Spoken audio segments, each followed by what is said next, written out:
Thank you guys for tuning in today. I'm about to take you from New Orleans to Chicago. We're gonna make a Chicago beef and we're gonna make a shrimp po' boy. So stay tuned to this episode, it's gonna be really neat. You know, I got a great idea. I thought to myself, you know, sometimes New Orleans shrimp po' boys are very good, people really like them. However, I thought, why not kick it up to another level? So I decided to do my barbecue shrimp instead of fried shrimp. So I take my shrimp, put it in my butter with my garlic, take a little seasoning and put it on there, add a little Worcestershire sauce to it.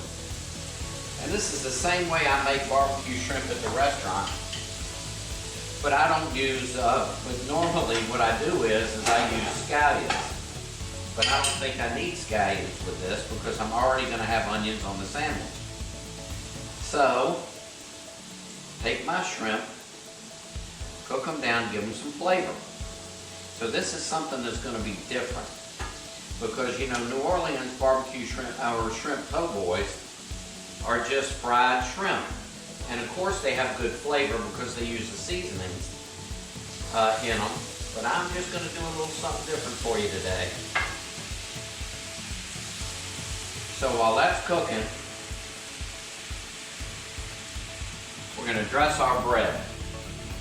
We take our bread and we pop it in the oven. The whole idea is that you get a nice crust. Some people use big loaves of French bread like this. This is really good bread. It's delicious, but it's a little bit too doughy for a po' boy.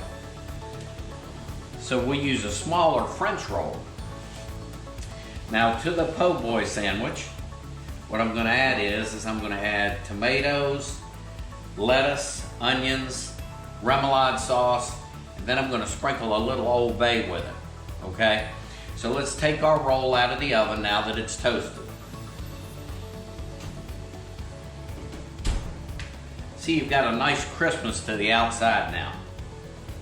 What we're gonna do is we're gonna take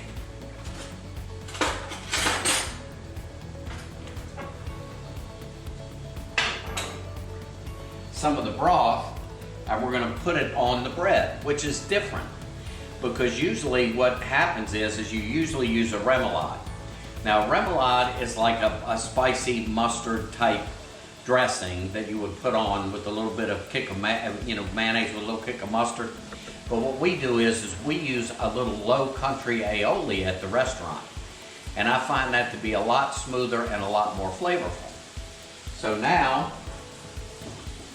what I'll do is I'll take some of this broth and I'll spoon it on the bread. Now I was thinking when I was making the Chicago beef, I thought, you know, the gravy or the sauce is the key to a good Chicago beef sandwich.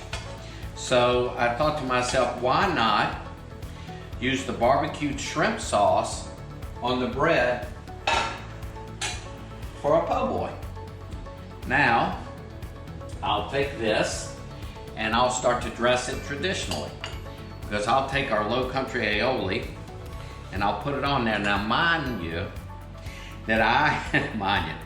anyway, keep in mind that now underneath that creamy mayo is a lot of great flavor, something different. So then I'm gonna put some more remoulade on the bottom, and then I'm gonna take a little bit of Old Bay, I'm gonna sprinkle it on. Then I'm gonna take fresh tomato slices, put them on the top with some red onion. Boy, this is looking good, isn't it? And then I'm gonna take some lettuce and I'm gonna put my lettuce on the bottom.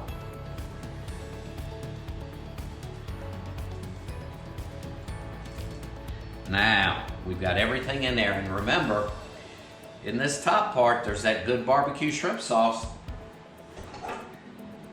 Now, here come the star of the show, the shrimp. Now remember, they're not fried. I did that by design. I know that you're not supposed to do that for a po' boy, but I just thought, what the heck? I think I might have created something new. Whoops, there goes one to the side. Let me get this one. All right, now you have a barbecue shrimp po' boy. Think about it, maybe you want to try it at home. Next up, Chicago beef. Okay, remember that shrimp po' boy that you saw, you can get that same sandwich at Montano's, but it's with the fried shrimp and it's made in a little bit more traditional fashion. Next up is Chicago beef. Now, I like Chicago beef with slow roasted beef. I don't think it's as good with sliced roast beef, okay? Because I think the roasted beef, when you use the onion and you use the fresh oregano and you let it simmer all day in a crock pot, I think that makes the best sandwich. Now in Chicago, you can have them dipped or you can have them dunked, and that means in the juice from the meat that's cooked. So what I like to do is after I use my chuck, I put it in here. It's got all kinds of flavor from all of the vegetables and everything, and I press it down like that and just let it suck up that juice. Press it down like this, okay, and just let it sit there and just let it soak up all that juice. Now, I think the way that I do it with this juice, it gives it, well, it's easier to eat. Obviously, when somebody's talking about dunking your sandwich, I don't know about that because it's going to go everywhere. But, you know, that's fun. That's part of the romance of the sandwich. Now, what I'm going to do is after I put this provolone on, I'm going to put it in the oven. And then I'm going to let this cheese melt.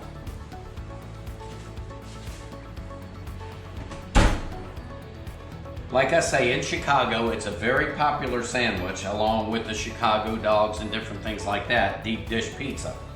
Now, there's a craze going on in Chicago with the Italian beef. What it is you can either use giardiniera, which is this relish right here. You can use these sweet peppers, which are these, and some people are doing the Chicago beef with an Italian sausage in it. Now, what is giardiniera? Giardiniera are just chopped vegetables, cucumbers, cauliflower, carrots, roasted red peppers, and they make a relish out of it. So it's a beautiful relish, and it has olive oil and it has oregano and it's got spices. Now you can either order your giardiniera sweet or you can order it spicy. But be careful, because if you ever order giardiniera spicy, man, it is so hot. Okay, so just be careful. So I haven't had the Italian beef with the Italian sausage in it yet. I'm tempted to do it today, but I'm gonna go ahead and make a combination of the sweet peppers with the giardiniera, okay? So let's get these rolls out of the oven, and then I'll start to put this thing together for you. Now look how good this meat looks. Look how nice, juicy, flavorful, tender, and you get that from slow roasting and slow cooking.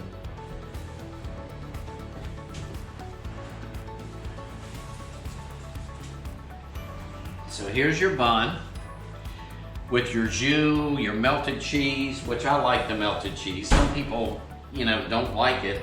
But I do. And then what I like to do is go ahead and put the giardiniera on, which is traditional, okay? You're not supposed to have a Chicago beef without Italian giardiniera, but like I say, there's so many people who do them so many different ways. Then I'm gonna take some sweet peppers and put some sweet peppers on. So you got sweet peppers and giardiniera, which is a combo. Then I'm gonna take this nice beef. Look at this, man. This is awesome, isn't it? And I'm gonna put it on the sandwich.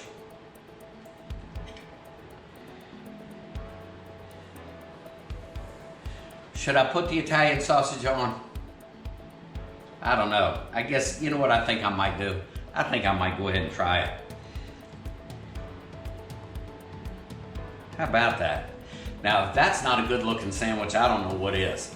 So remember, come to my restaurant, try the Italian beef. And I wanna thank you guys. You guys are great. You guys have given me a lot of energy, renewed my passion, and I'm having so much fun doing this from my home. So don't forget to subscribe to Marty's Place, and I'll see you next episode.